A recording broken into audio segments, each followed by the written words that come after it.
여러분 안녕하세요. 시알쌤이에요. 오늘은 허난설원의 규원가라는 작품을 같이 한번 공부해 봅시다. 허난설원은요, 조선 중기의 여류 시인이에요. 여러분 굉장히 독특한 여인이라는 거 느낌이 오실지 모르겠어요.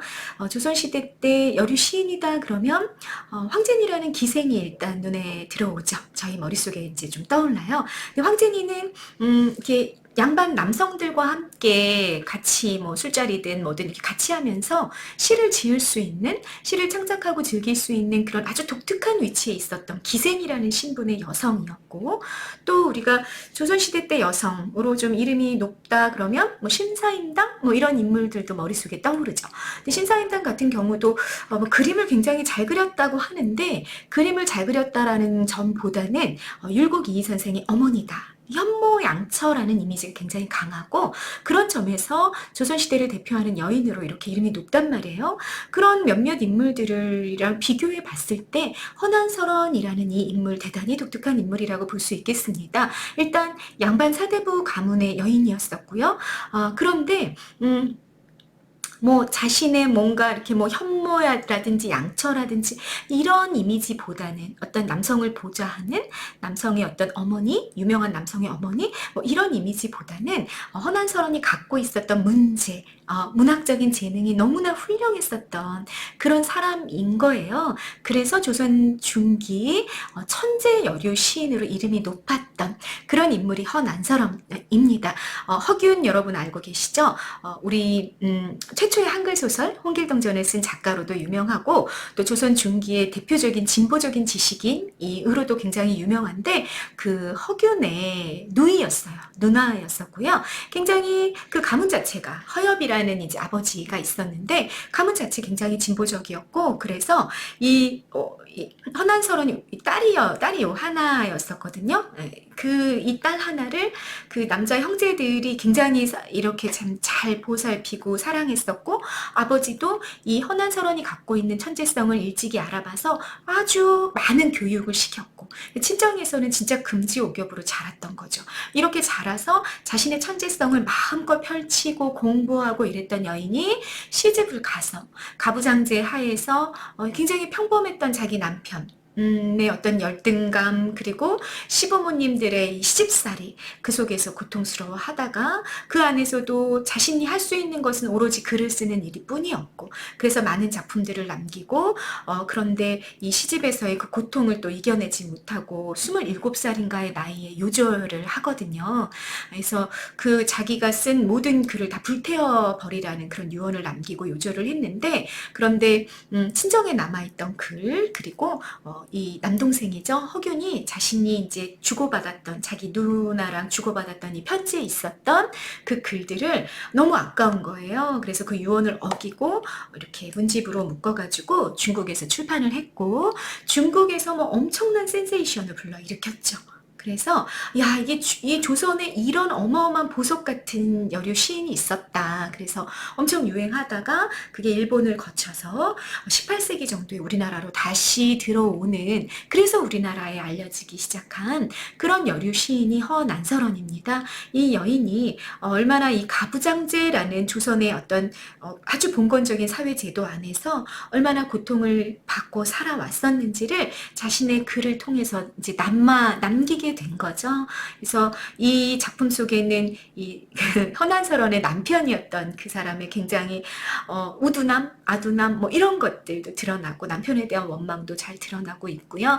그런 고통스러운 삶의 모습들이 아주 문학적으로 아름답게 또 형상화가 되어 있는 그런 작품이에요. 그래서 규원가라는 이 가사 작품을 여러분이 허난설원의 작품으로 많이 배우게 될 거고요. 또 고등 문학에서는 다른 부분에서는 뭐 한시 같은 경우들도 여러분들이 좀 허난설원의 작품들을 배우게 될 겁니다. 그래서 이 얼마나 고통스러운, 시대를 잘못하고 태어났던 여류 시인의 고통스러운 삶이 어땠었는지, 그걸 또 어떻게 문학적으로 풀어놓고 있는지, 이런 것들을 좀 잘 관찰하고 가실 수 있는 그런 작품이 될 것 같습니다. 자, 본문 내용 같이 한번 시작해 보시죠.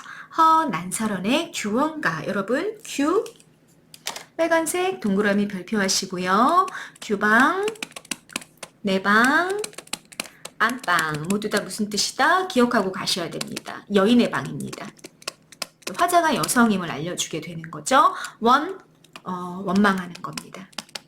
그래서 작품의 제목을 풀어본다면 규방 안에서 원망하는 노래, 누가 원망한다? 여인이 원망하는 노래다라고 작품 제목을 풀어볼 수 있겠습니다. 같이 한번 보시죠.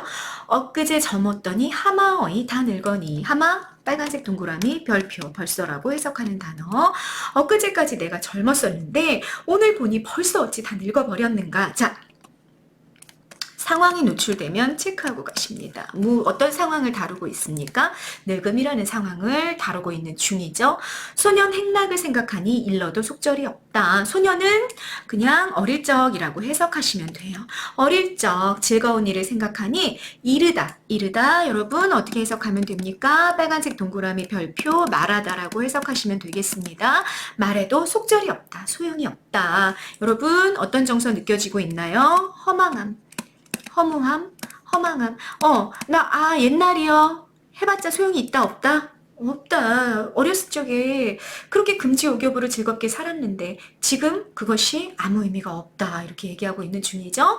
늙어서 서러운 말씀. 자, 여러분 정서 직접 노출되면 어떻게 해라? 물결 표시해라. 하자니 목이 맨다. 슬픔의 정서. 애상의 정서를 계속 드러내고 있습니다. 이 슬픔과 애상의 원인이 뭐다? 여러분, 늙음이다. 원인은 나이 들어 버린 것, 그것에 대해서 허망함과 슬픔을 느끼고 있는 그 정서가 계속되고 있는 거죠. 부생 모육 신고하여 아버지 낳으시고 모육 어머니 길러 신고 몹시 고생해서 이내 몸을 길러낼 제 빨간색 동그라미 별표 때로 해석하는 단어. 이내 몸을 길러낼 때 공후 배필은 못 빨아도 군자 호구를 원하더니, 자, 공후는 여러분 공작 후작이니까 높은 벼슬아치야. 높은 벼슬아치의 아내가 되는 거 바라지 않으셨어요. 그냥 뭐 했냐면 군자 호구를 원하셨어. 군자 호구, 호구는 좋은 짝이라는 뜻이고요. 군자는 그냥 착한 선비. 그 착한 선비라는 건 이때에서는 맥락상 어떤 뜻일까요? 부모가, 주체가 부모예요. 여기는 주체가 부모고, 나의 부모님이 어떠셨냐면 내가 잘 자라가지고 높은 벼슬아치, 아주 높은 벼슬을 가진 사람의 막 정렬부인 막 이런 막 사람들이 인정해주고 이런 높은 위치에 올라가는 것 바라지도 않으셨다는 거예요. 바라지 않고 뭘 그냥 소박한 소망이 뭐였다? 군자 호구, 군자 착하고 성실하고 자기 일 열심히 하면서 아내만 위하고 아내만 사랑하는 그런 사람의 좋은 짝이 되기를, 그런 소박한 소망만을 갖고 계셨다는 거야. 누가? 우리 부모님께서.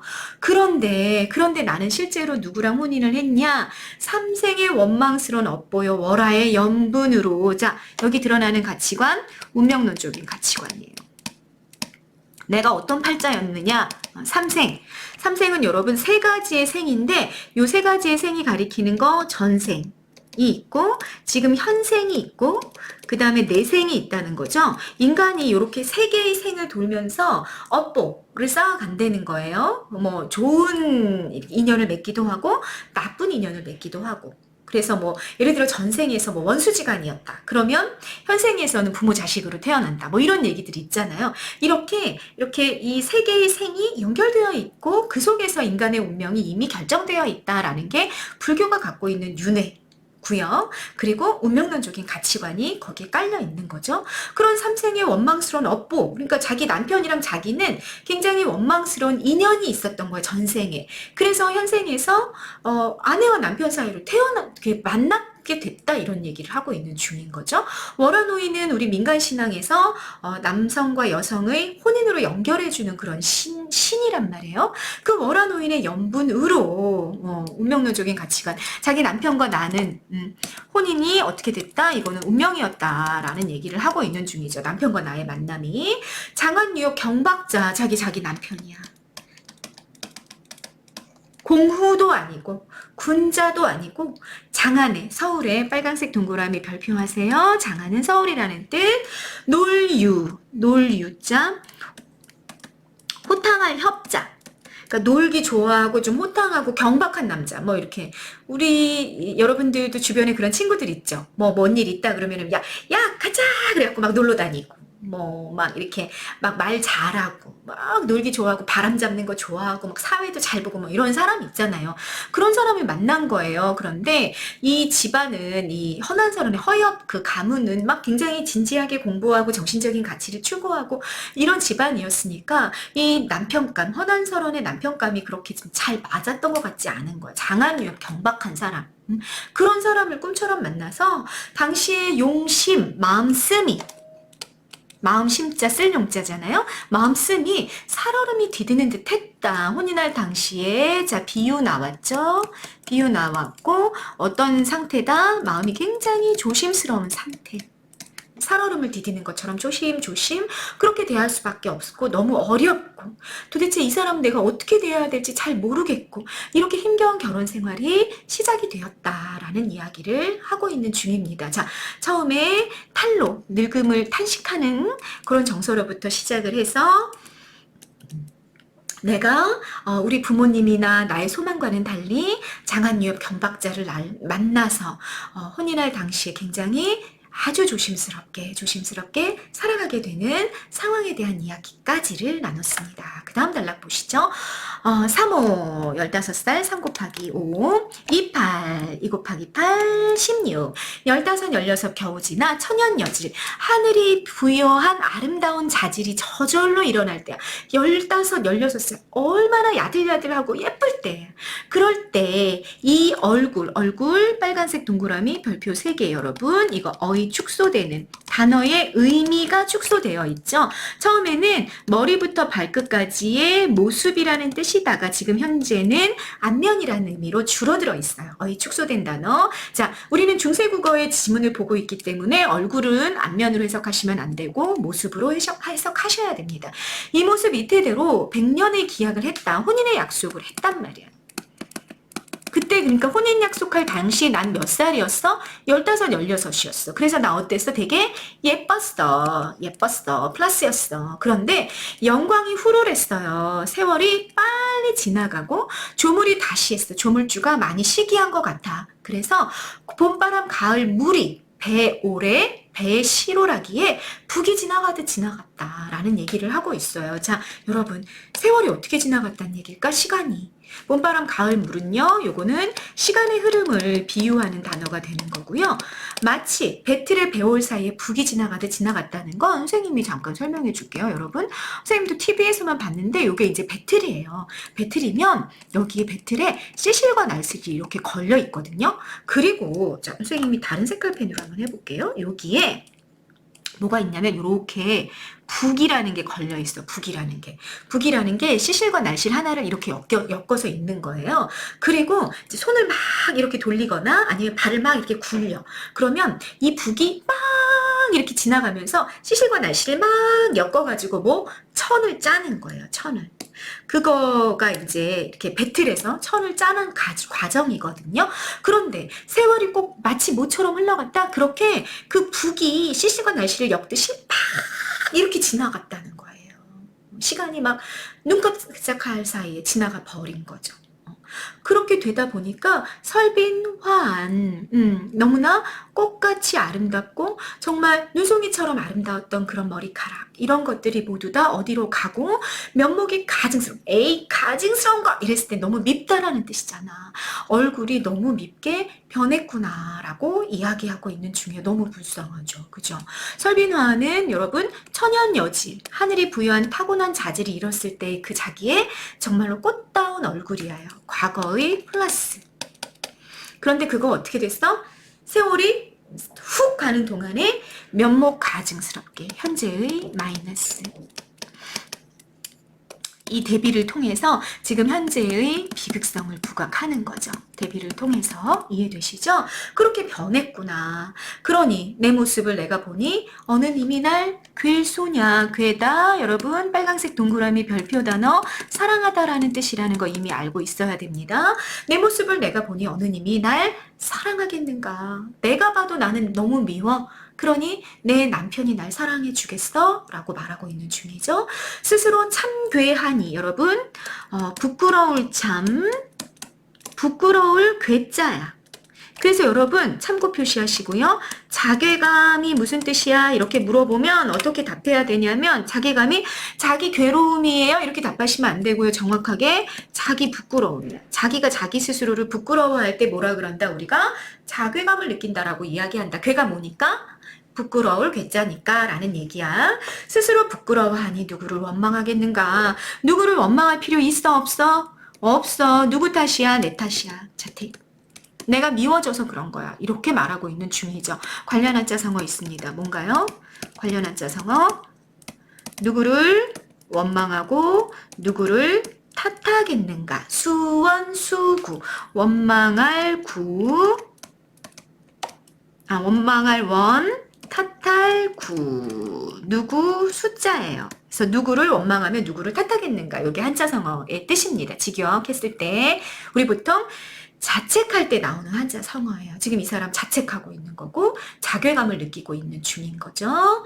됐죠? 자, 무슨 내용이다 여러분? 세월이 너무 빨리 지나갔고 이 세월의 흐름 속에서 내가 너무나 못나게 변했다. 그래서 내 님이 내 남편이 나를 사랑해주지 않아 라는 이런 부끄러움을 느끼고 있는 그런 부분이 나온 겁니다. 그 다음 보실까요? 335, 335라는 거 이렇게 떼지어 몰려다니는 거 말하죠. 야요원은요 여러분 빨강색 동그라미 별표 3개 술집이야. 그것도 어떤 술집? 여자가 나오는 술집. 거기에 세 사람이 나왔단 말인가? 세 사람 다른 여자죠. 왜 이런 생각을 할까요 여러분? 왜 이런 생각하는지 한번 볼까요? 이유?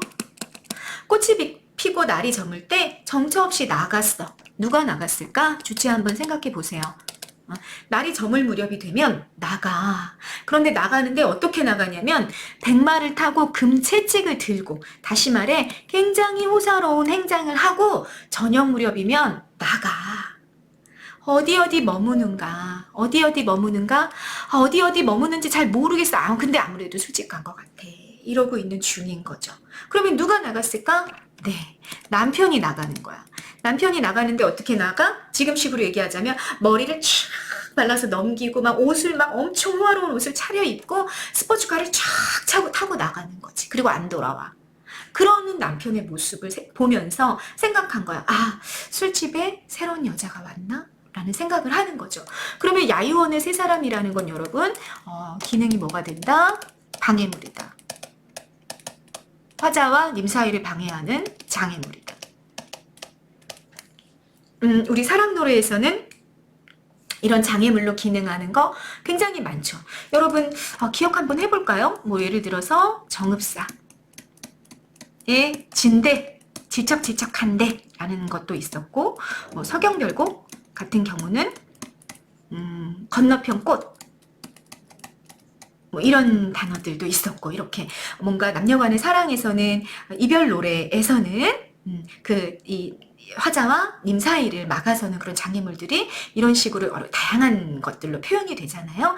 계속 엮어가지고 우리 공부하셔야 됩니다. 고전문화 연결하는 거 잊지 마시고요. 됐죠? 그래서 도대체 남편이 저녁 무렵에 나가가지고 어디가 있는지 모르겠다. 그런데 아마 술집에 갔나? 여자를 만나고 있나? 뭐 이런 의구심 을 드러내고 있는 부분이 나와 있습니다. 계속 보시죠. 원근을 모르는데 멀리 있는지 가까이 있는지를 모르는데 소식을 더욱 알겠는가. 남편에 대한 소식 지금으로 치자면 핸드폰이 있으니까 연락을 해보겠다든지 이럴 수 있겠는데 그때 전화기도 없었죠. 심지어는 연락이 안 돼요. 어디 있는지도 모르겠어요. 그렇게 인연이 끊어졌어. 그렇지만 생각이 없겠는가. 자, 설이죠. 무슨 어조 여러분? 영탄적어죠. 어떤 정서를 드러내고 있나요? 정서? 그리움의 정서. 자, 소식도 모르고 인연이 끊어졌어. 그렇지만 내가 너무너무 그리워. 왜? 이 여자는 시집에서 오로지 혼자 할 수 있는 일이 아무것도 없어. 남편을 기다리는 것 빼고는. 그런 상태에 있으니까 남편을 계속 기다리고 그리워하고 있는 중인 거죠. 모습을 못 보거든 그립지나 말 것이지. 12때가 길기도 길구나 30일이 지루하다. 자, 12때는 하루예요. 하루를 12때로 나눴었죠. 하루가 너무 길어. 30일, 한 달 너무너무 지루해. 그러고 있는 중인 거죠. 여러분, 우리 이 부분에서 시간에 대한 주관적인 인식을 좀 파악하고 갈 수 있습니다. 그 앞부분 잠깐 보십시다. 앞부분에 어땠냐면요. 봄바람 가을물이 배올의 북이 지나가듯 했다라는 날 때는 시간이 어떻게 됐어요? 시간이 너무 빠르다 이런 얘기했죠. 시간이 너무 빠르다는 얘기를 했단 말이야. 그런데 다음 부분 보세요. 12대가 하루가 길기도 길구나. 30일이 지루해. 한 달이 지루해. 했을 때는 시간이 어떻게 가고 있어요? 시간이 너무 느리게 가고 있다고 얘기하고 있죠. 그죠? 그럼 두 부분을 이렇게 묶어놓고 봤을 때 어떤 거야? 이 사람은 시간에 대한 주관적인 인식을 드러내고 있는 중인 거죠. 그러니까 이 규원가라는 작품은 시간이 객관적으로 이렇게 딱딱 동일하게 가고 있지 않아. 내가 나이를 먹은 건 너무 빨리 시간이 빨리 지나가서 내가 나이를 먹어버렸고 또 내가 남편을 기다리고 있을 땐 시간이 너무너무 천천히 느릿느릿 가고 있는 중이야. 근데 사실은 이게 맞죠. 우리가 누군가를 기다릴 땐 어때요? 우리가 막 5분밖에 안 지났는데 나 혼자 기다리고 있을 땐 막 1시간 지난 것 같고 막 이런 느낌이 들잖아요. 그리고 선생님도 사실 그래. 선생님이 나이를 세보면 막 너무너무 깜짝 놀랄 때가 있는 거지. 내가 나이를 벌써 이렇게 먹었어? 시간이 이렇게 빨리 흘러갔어? 이렇게 또 느끼는 거죠. 그러니까 인간이 시간을 느끼는 건 대단히 주관적이다라는 거 생각해 볼 수 있고요. 규원가에서는 그런 시간에 대한 주관적 인식이 아주 잘 드러나고 있다. 이렇게 얘기할 수 있겠습니다. 이해되셨죠? 옥창 빨간색 동그라미 별표하시고요. 사창 똑같은 말이에요. 여인의 방에 있는 창입니다. 그래서 화자가 여성임을 알려주는 단어라고도 볼 수 있겠습니다. 옥창에 심은 매화가 몇 번이나 피었다 졌는가. 여러분 매화 우리 3인곡에서 봤어요. 3인곡에서의 매화는 이게 화자가 충신이기 때문에 충절의 상징물이었었고 또 매화와 연결해서 사군자라는 게 있어. 이런 것들을 설명을 좀 드렸었잖아요. 그렇지만 여러분 여기서 보세요. 이 작품에서도 매화가 충절의 상징일까요? 그렇지 않죠. 왜? 여기는 실제 남녀관계가 지금 이야기가 되고 있는 상황이기 때문에 그리고 이 매화가 어떤 맥락으로 나왔는지 확인해 보세요. 매화가 있었는데 그게 피었다 치고 다시 피었다 치고 매화는 한겨울에서 초봄에 걸쳐가지고 피어나는 꽃이야. 근데 그게 피었다 졌고 다시 피었다 졌다라는 건 여러분 여기서 충절 아니고 뭐다 시간의 흐름 남편이 없는 동안 흘러간 시간을 지금 보여주고 있는 거죠. 마치 드라마 속에서 꽃이 피었다 졌다 하는 걸 통해서 시간의 흐름을 얘기하는 것 같은 그런 장면을 여러분들이 연상하시면 되겠습니다. 됐죠? 매화가 피었다 지는 시간이 계속 흘러갔어요. 계절이 바뀌어갔어요.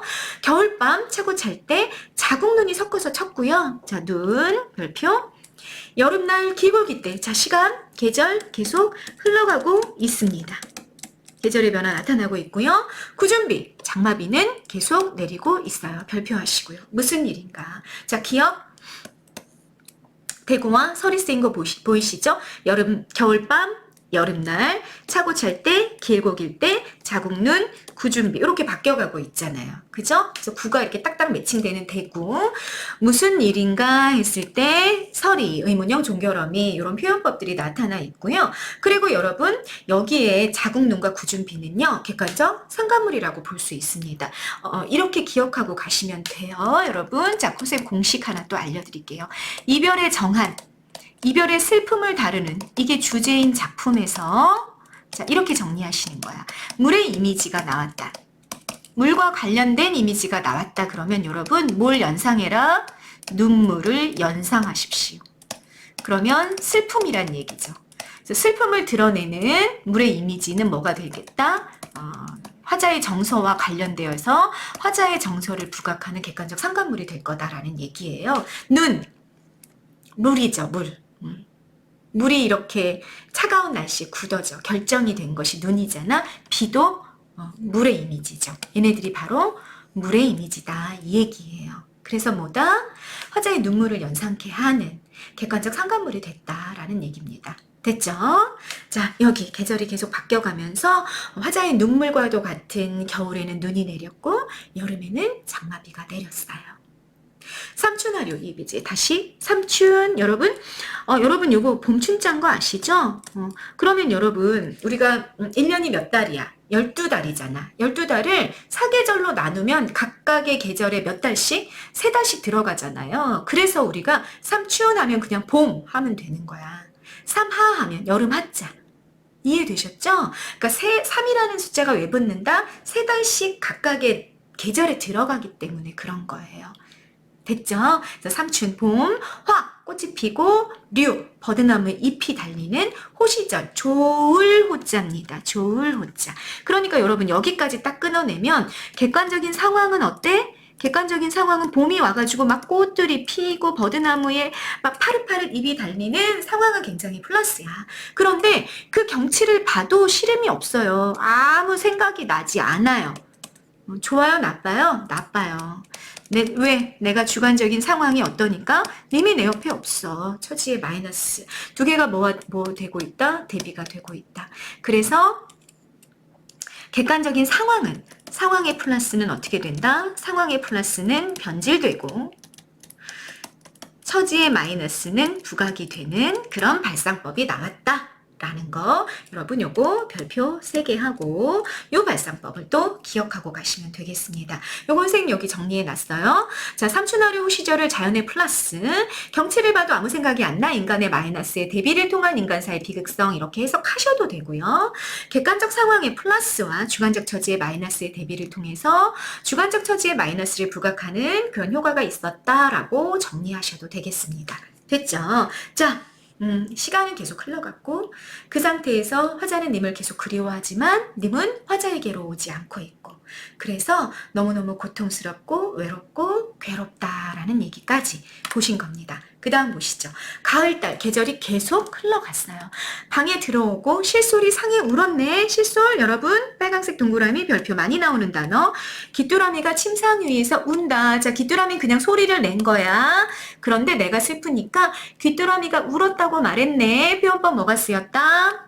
감정 이입이 쓰였다. 그러면 객관적 상관물로 뭐가 있다? 실솔은 화자의 정서와 연결되어 있는 자연물이다. 객관적 상관물이다. 알고 있죠? 이거 모르는 사람들은 객관적 상관물과 관련된 영상 다시 확인하시고요. 공부하고 오셔야 됩니다. 자, 감정이입 쓰였어. 침상 위에서 올 때 기난숨, 떨어지는 눈물, 자, 정서에 직접 노출, 속절없이 생각만 많다.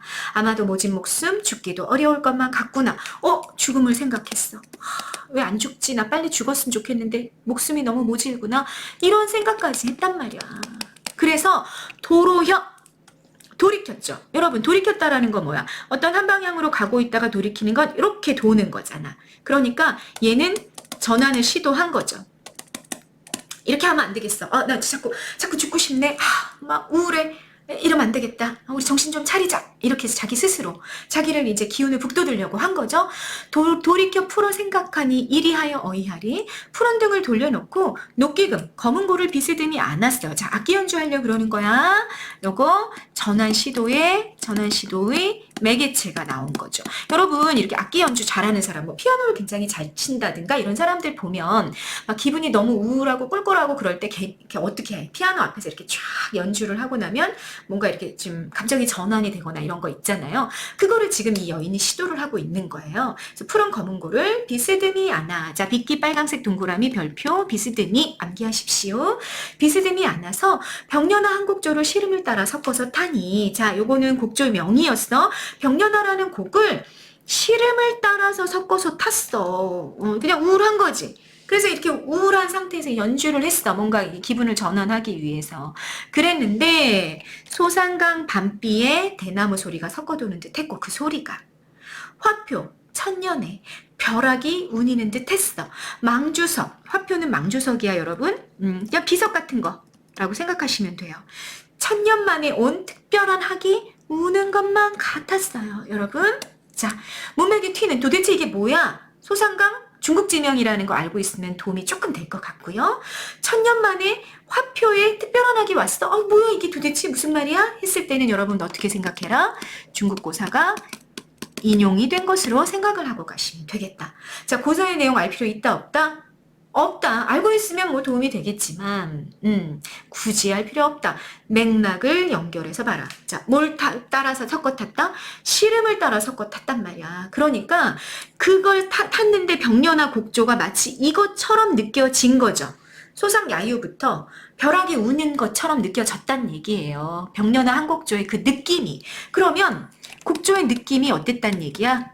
곡조의 느낌이 분위기가 막 경쾌했을까요? 막 뚱땅뚱땅? 땅그랑땅그랑? 이런 느낌이었을까? 아니었던 거지. 플러스다 마이너스다. 마이너스였던 거죠. 곡조가. 그거를 이미 정보를 준 거야. 시름을 따라 섞어서 탔다고 그랬잖아. 그랬으니까 굉장히 우울한 곡이 우울한 마음을 담은 곡이 연주가 된 거야. 자기도 모르게. 그래서 그걸 요렇게 중국의 고사를 인용해가지고 그걸 그 느낌을 부각을 한 거죠. 됐죠? 옥수, 섬섬옥수, 여인의 손이죠. 여인의 아름다운 손으로 타는 솜씨는 옛소리가 있지만은 부용 빨강색 동그라미 별표 단어였었죠. 연꽃이라고 해석하는 단어. 연꽃 휘장하니 적막하니 누구의 귀에 들리겠는가. 여러분 다른 작품들 3인공 이런 작품들 봐도 그래요. 이 부부 방에는요. 이렇게 비단 커튼이 드리워져 있단 말이에요. 그래서 우리가 어떤 모습을 연상할 수 있냐면 부부 침실 안에 이렇게 비단막 안에 남녀가 같이 앉아가지고 서로 막 음식도 나눠 먹고 깔깔깔 화하하 이렇게 웃으면서 같이 담소도 나누고 이러는 너무너무 화기애애한 부부 침실. 근데 그 연꽃 휘장 안에 어때? 나 홀로 있는 거죠. 나 홀로. 누구의 귀에 들리겠는가? 내가 이렇게 멋들어진 연주를 해봤자 아무의 귀에도 들리지 않아. 누가 없다? 남편의 부재가 부각이 되는 거죠. 어떤 정서다? 외로움이다. 근데 그 외로움을 어떤 이미지를 통해서 누구의 귀에 들리겠는가 여러분? 청각적 이미지죠. 청각 이미지를 통해서 자신의 외로움의 정서를 드러내고 있는 문장이 여기 또 나온 겁니다. 됐죠? 간장이 간과 창자라는 뜻이잖아. 그러니까 마음으로 그냥 해석하시면 되고요. 마음이 구곡돼요. 9번 굽어서 구비구비, 마디마디. 9번 굽었는데 그것이 마디마디 끊어졌구나. 극도의 절망감, 좌절감. 여러분 단장이면 이건 끊어질 단자란 말이야. 창자가 끊어지는 듯한 이란 뜻입니다. 단장이라는 건 단장의 슬픔, 극도의 절망감, 좌절감 이런 것들을 느끼고 있는 중입니다. 자, 전환의 시도가 일어났었어. 어디부터? 도로혀부터. 전환의 시도가 일어났고 그리고 검은고를 끌어안고 연주했죠. 연주를 막 했어요. 연주를 해서 뭔가 이렇게 좀 자기 감정을 플러스로 바꿔보려고 했었어요. 그런데 성공했어요? 실패했어요, 여러분? 네, 이게 실패로 끝나요. 그러면 여러분 이래요. 우리 인간의 정서는 거의 비슷하니까 우리 뭔가 막 열심히 뭔가를 해보려고 했어. 내가 이 마이너스의 상태를 극복하기 위해서 뭔가 전환을 시도했는데 그게 실패예요. 그러면 어떻게 되죠, 여러분? 우리가 더 푹 가라앉게 되죠.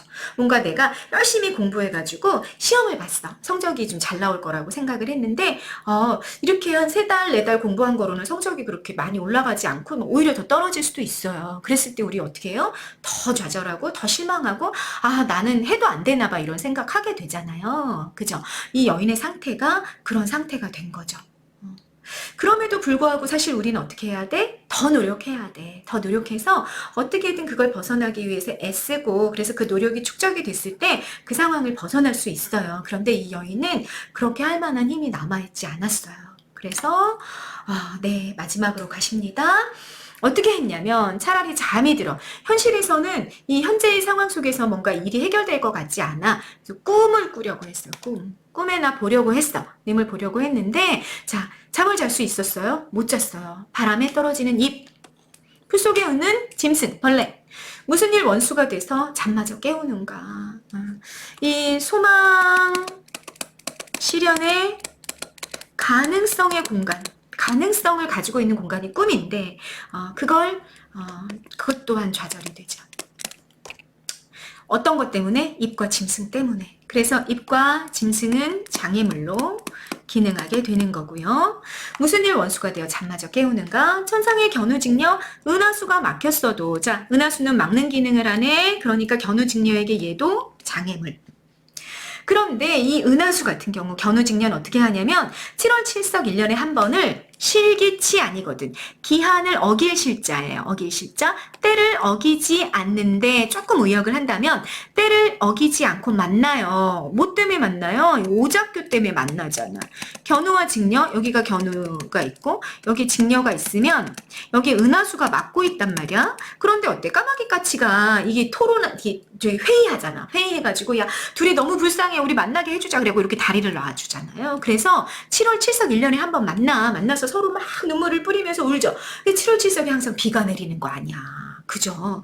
그렇게 1년에 한 번을 만나 견우 직녀는. 그런데 우리님 가시누는 무슨 약수가 가려 있길래 오는지 가는지 소식마저 끊어졌는가. 약수 빨간색 동그라미 별표 5개. 여러분 약수는 중국 전설상의 강인데요. 여기는 부력 뜨는 힘 자체가 없대요. 뜨는 힘이 없다고요. 그러니까 우리 그 물 있죠. 우리가 일반적인 강은요. 부력이 있어. 뜨는 힘이 있기 때문에 뭐 나무 같은 거 또는 뭐 새 깃털 같은 게 떨어지면 그건 이렇게 딱 뜨죠.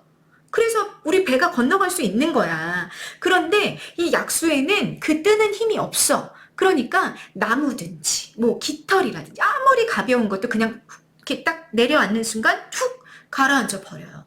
그러면 건널 수 있을까 없을까? 이 강은 아무도 못 건너는 거죠. 그래서 약수는 절대로 건널 수 없는 강이야. 얘는 100%인 경우 거의 없어요. 근데 얘가 100% 장애물이고요.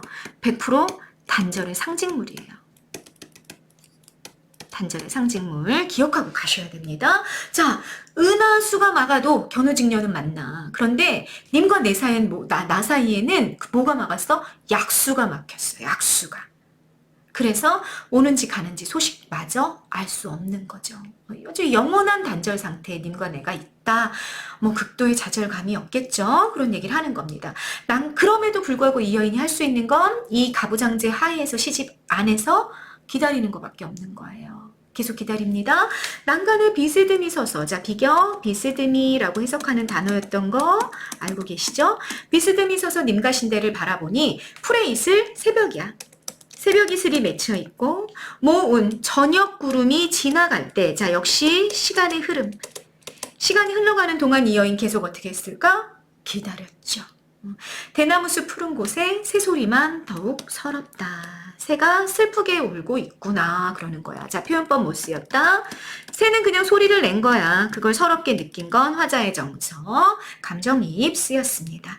세상에 서러운 사람 수없다 하려니와 수없이 많다 하려니와 운명이 기구한 불행한 홍안 붉은 얼굴이란 뜻이고요.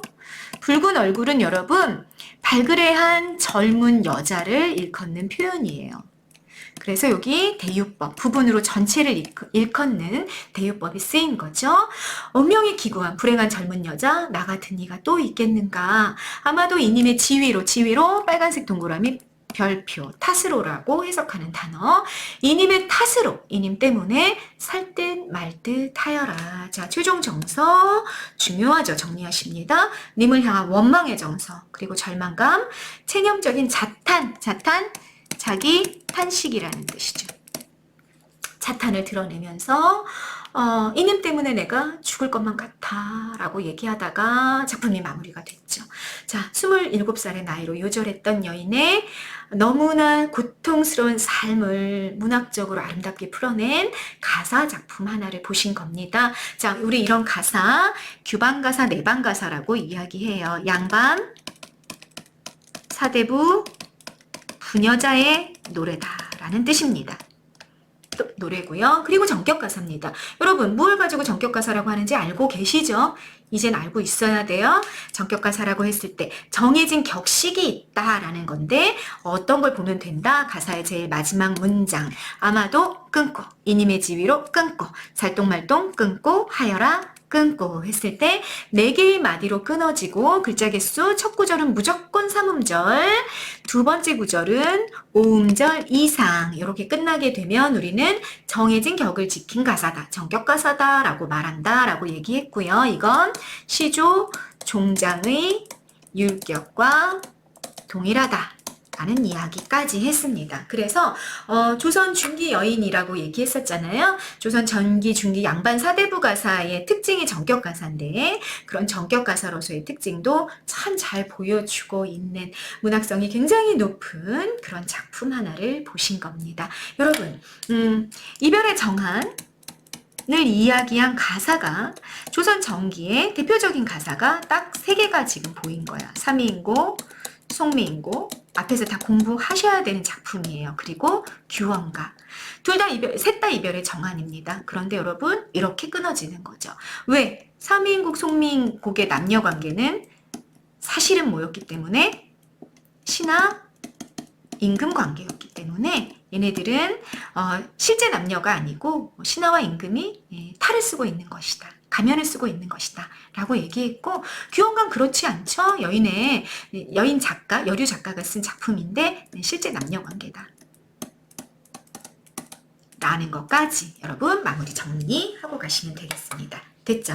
자, 여기까지 영상 찍겠습니다. 네. 여러분 마무리 공부 잘 하시고 해석하실 수 있어야 됩니다. 이렇게 가사 작품을 여러 개를 우리가 해석을 원활하게 하다 보면 나중에는 좀 모르는 작품이 나와도 대충 이게 무슨 뜻이겠구나 이렇게 조금 퉁치고 갈 수 있는 그런 부분들이 생겨날 거예요. 그런 게 생겨날 때까지 여러분 해석 연습 게을리하지 마시고 열심히 공부하면서 가시기를 바라겠습니다. 네, 오늘 영상 여기까지 찍을게요.